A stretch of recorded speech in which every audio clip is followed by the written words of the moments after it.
સુરતમાં ધોરણ 11માં અભ્યાસ કરતા વિદ્યાર્થી માર્મિક કાર્તિક સાપરિયાએ એરો કાર્બન નામની એક નવીન પ્રોટોટાઇપ વિકસાવ્યો છે, જે હવામાંથી કાર્બન ડાયોક્સાઇડ CO2 ને કેપ્ચર કરવા માટે ડિઝાઇન કરવામાં આવ્યો છે।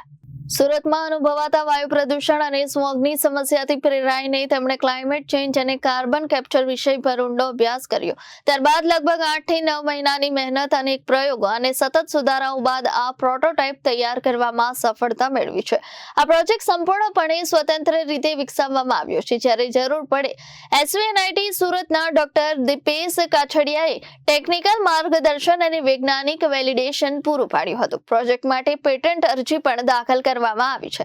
માર્મિકના જણાવ્યા અનુસાર ભવિષ્યમાં આ ટેકનોલોજીનો ઉપયોગ રહેણાંક વિસ્તારો, શાળાઓ, હોસ્પિટલો, ઓફિસો અને ઉદ્યોગોમાં CO2 ઘટાડવા માટે પણ થઈ શકે છે। મોટા પાયે તેનો અમલ થાય તે માટે ભારતના 2070 સુધીના નેટ ઝીરો મિશનમાં પણ આ મહત્વપૂર્ણ યોગદાન આપી શકે છે।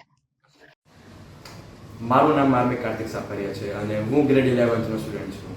મેં એક એવો પ્રોજેક્ટ બનાવ્યો છે જે એરમાંથી કાર્બન ડાયોક્સાઇડને કન્ઝ્યુમ કરે છે। એ પ્રોજેક્ટનું નામ એરો કાર્બન છે। હું સુરત શહેરમાં રહું છું, જ્યાં ઇન્ડસ્ટ્રીઝ એક બહુ મહત્વપૂર્ણ રોલ પ્લે કરે છે, પણ વિન્ટર્સના ટાઈમમાં આ જ ઇન્ડસ્ટ્રીઝ સ્મોક અને સ્મોક જેવી સમસ્યાનો ભી પ્રોબ્લેમ બને છે। તો મેં કંઈક એવું બનાવ્યું છે જેનાથી આ સ્મોક અને સ્મોકની સમસ્યા ભી સોલ્વ થઈ જાય અને કોસ્ટ એફિશિયન્ટ બી હોય।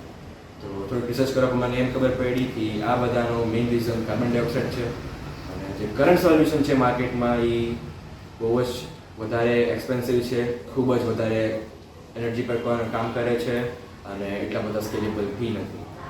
મારો project as compared to current solutions ઘણી ઓછી એનર્જીમાં કામ કરે છે, ઘણી ઓછી કોસ્ટમાં કામ કરે છે અને એ જ એનર્જીને કોસ્ટ પર ખુદનું મેક્સિમમ આઉટપુટ આપે છે।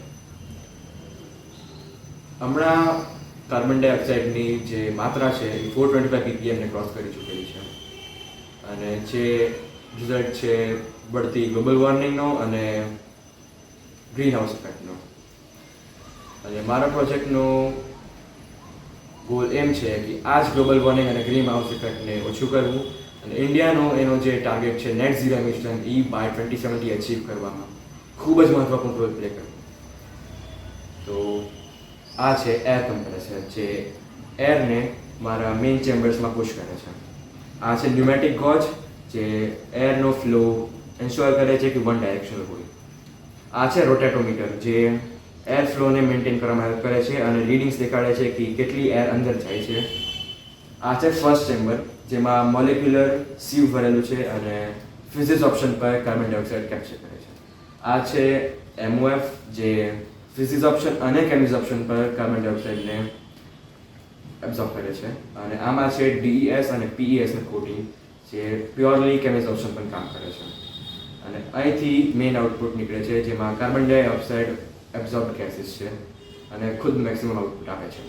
અને આ છે પ્રેશર ગોજ, જે અગર કોઈ પ્રોજેક્ટમાં બ્લોકેડ હોય તો આમાં દેખાઈ જશે કે ક્યાં કઈ જગ્યાએ બ્લોકેડ છે અને આ બી પ્રેશર ગોજ છે।